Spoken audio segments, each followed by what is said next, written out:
আসসালামু আলাইকুম বন্ধুরা, আপনারা সবাই কেমন আছেন? আমিও ভালো আছি আপনাদের দোয়ায়। তো বন্ধুরা, আজকে আমি একটু সকাল সকাল ঘুম থেকে উঠলাম। ভাবলাম এক কাপ চায়ের সঙ্গে গরম গরম পরোটা হলে কেমন হয়। তাই আর দেরি না করে চুলার পাশে দাঁড়িয়ে পড়লাম। বানিয়ে ফেললাম আমার মতো করে একটা ঘরোয়া পরোটা। চলুন আপনারাও দেখে নিন।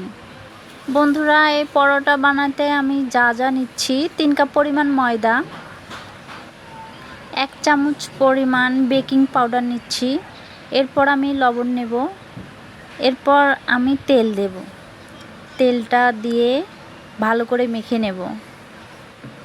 চাইলে এখানে কলা, দুধ, ডিম অনেক কিছু মেশানো যায়, কিন্তু আমি রাখছি একদম সহজ, যেন চায়ের সাথে সকালে খেলেই মনে শান্তি আসে। এখানে আমি পরিমাণ মতো পানি দিয়ে নেব, নিয়ে ভালো করে আটাটা নরম করে মেখে নেব। মাখার সময় একটু ভালোবাসা দিলে পরোটার স্বাদও অন্যরকম হয়। বন্ধুরা, যাদের পরোটা একেবারেই ফোলে না, তারা আমার মতো করে এভাবে আটাটা মেখে নেবেন। তারপর বন্ধুরা 10 থেকে 15 মিনিট ঢাকনা দিয়ে ভালো করে ঢেকে রাখবেন। এই ফাঁকে আমি চুলায় কড়াই বসিয়ে দিয়েছি। চুলার আগুন যেমন ধীরে ধীরে পরোটাকে ফুলিয়ে তোলে, তেমনি জীবনের ছোট ছোট মুহূর্ত আমাদের মনের ক্ষুধা মেটায়। এই সাদামাঠা রান্নাটার মধ্যে লুকিয়ে থাকে অনেক তৃপ্তি। আটাটা এখন বেশ মোলায়েম হয়ে গেছে। ছোট ছোট লেচি করে রুটি বানাবো, পাতলা করে বেলে নেব আমি। জীবনটা খুব ব্যস্ত, কিন্তু রান্নাঘরে দাঁড়িয়ে পরোটা বানানোর এই ছোট্ট সময়টুকু যেন নিজেকে একটু ফিরে পাওয়া। খাবারের স্বাদ যেন মুখে লাগে, ঠিক তেমনি মনেও কিছু রেখে যায়। এই পরোটা আমার মতো করে ঘরোয়া পদ্ধতিতে বানিয়েছি। খুব বেশি স্টাইল নেই, কিন্তু স্বাদে যত্ন আছে। আপনিও একবার বানিয়ে দেখুন। পরোটার প্রতিটা পিঠা যেমন সোনালি ছাপ পড়ে, তেমনি আমাদের দিনগুলোও ছোট ছোট সুন্দর মুহূর্তের দাগ পড়ে।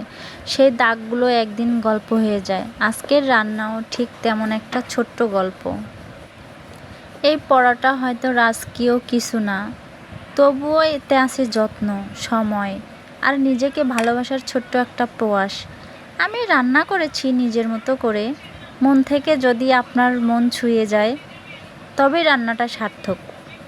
বন্ধুরা, এখানে আমি এক এক করে সবগুলো রুটি বেলে নিব। তো আপনারা চাইলে এভাবে রুটিগুলো বেলে নিতে পারেন পাতলা করে। আমার সবগুলো রুটি বেলে নেওয়া হয়ে গেছে। এখন আমি কড়াইয়ে বসিয়ে দেব।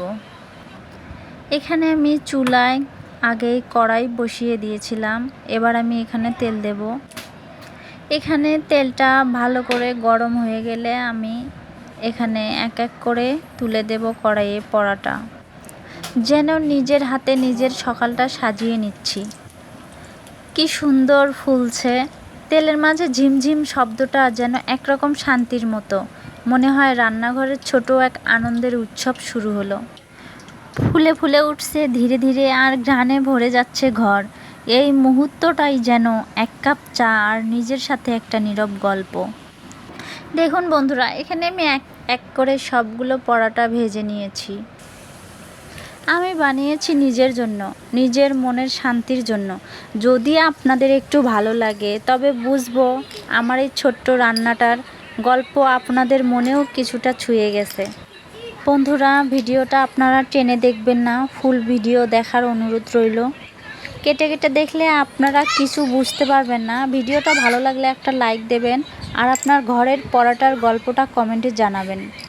আপনাদের প্রতিটা কথা আমার কাছে অনেক দামি। বন্ধুরা, চ্যানেলটা সাবস্ক্রাইব করতে ভুলবেন না।